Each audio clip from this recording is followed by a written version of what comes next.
All right, music fans, welcome back. Harmless Dave here talking about real music. Dave here talking about real music in real time for a few real people out there just like you and just like me. Sad news if you're a fan of the band Kansas, as Kansas has announced that original drummer Phil Ehart recently suffered a major heart attack, which is forcing the 73-year-old to take time away from touring with the band in order to recover. Now, before I do a little commentary on all of this, and by the way, this lends itself to the idea that these bands either need to quit or the older guys need to retire and just farm out the duties to someone else, which technically they're doing here. But the publicity that surrounds something like this is pretty negative because people will go around and they'll say, oh, so Kansas, they've got one original member. And by the way, Rich Williams, the other guy who's original, he's had a number of health problems recently. And so, again, guys, it might be time to just retire, right? Or just tell folks, look, we've got a new version of Kansas that's going out there. And the old guys are going to oversee it all, right? Rich Williams, whoever else is involved with Kansas at this stage. But Phil Ehart, he's been kind of like the band manager, from what I understand. So here it is. On the Facebook page for the band Kansas, there's no timetable for his recovery. So Phil might be done while not on the road. And the next sentence kind of makes it look that way. Phil is remaining in a prominent role with Kansas during his recovery, serving as band manager as he has done for 40 years.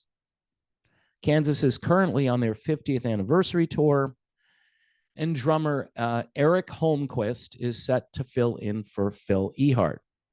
The Post notes that Holmquist has been Ehart's protege for the past 20 years and has filled in for him in 2016 when Phil was sick. And again, in 2022 and 2023, as Phil was in rehabilitation for his arm. Folks, it just gets harder and harder for these older guys to do this stuff. And I'm wishing Phil a complete recovery.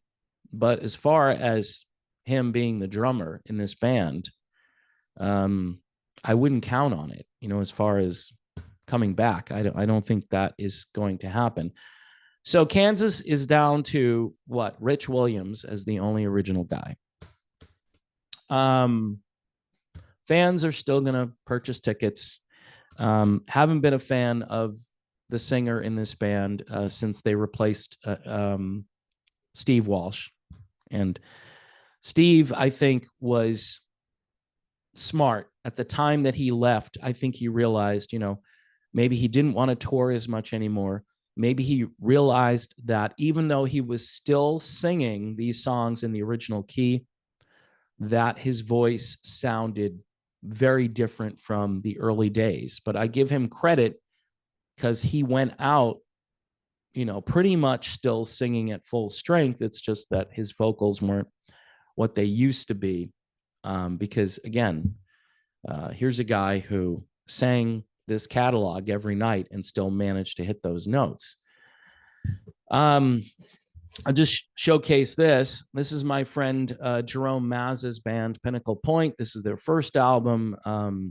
Jerome at one point was considered to be a candidate for lead vocals with Kansas, and I think he would have injected some new life. He sounds a lot like Steve Walsh. In fact, on a Steve Walsh solo project, he and Mazza trade vocals on one song, and it's scary. It's scary how close they are. Would have been the perfect choice. Plus, Jerome plays keyboards. So I think it would have been just, here's your new Steve Walsh, and people would have really, I think, taken to Jerome Mazza. But that's that's kind of neither here nor there at this point. I'm just wondering, when faced with this kind of stuff, now I know the gigs are booked and the tickets are probably sold or they're selling. You've got to think maybe this is the last year. You made it to 50. There's really no reason to go on.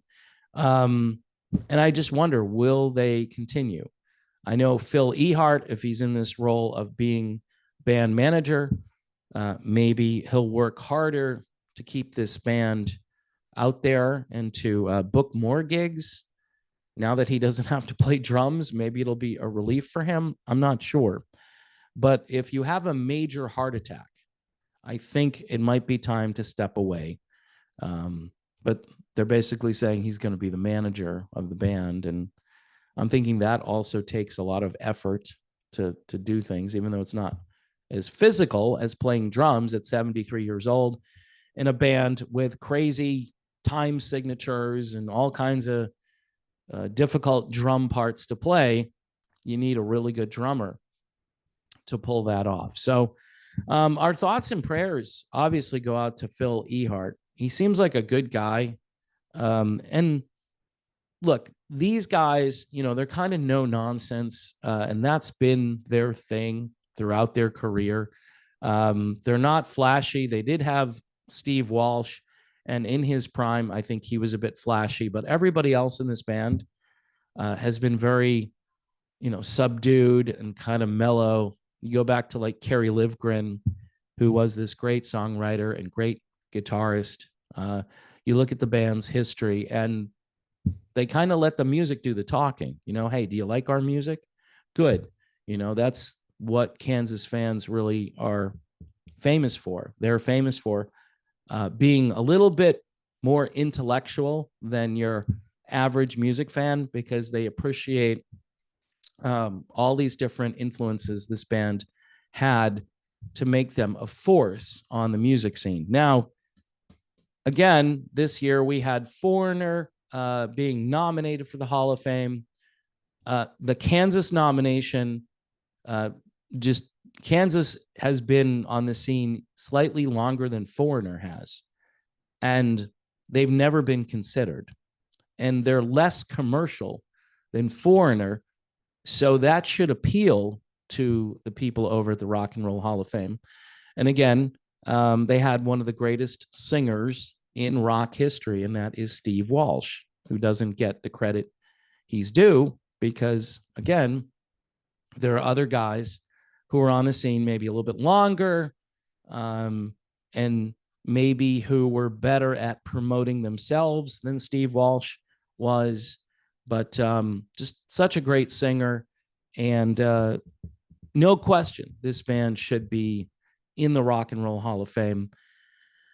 And they should do it before there are 0 original members left to be inducted into the Hall of Fame. Steve, I know, is still around, and Dave Hope is still around, and Kerry Livgren is still around. Those 3 guys alone, to see them on stage accepting the award, and Phil Ehart, that would be pretty cool. We lost Robbie Steinhardt a few years back. He was the original violinist for Kansas. But this is just such a great franchise, and they deserve better.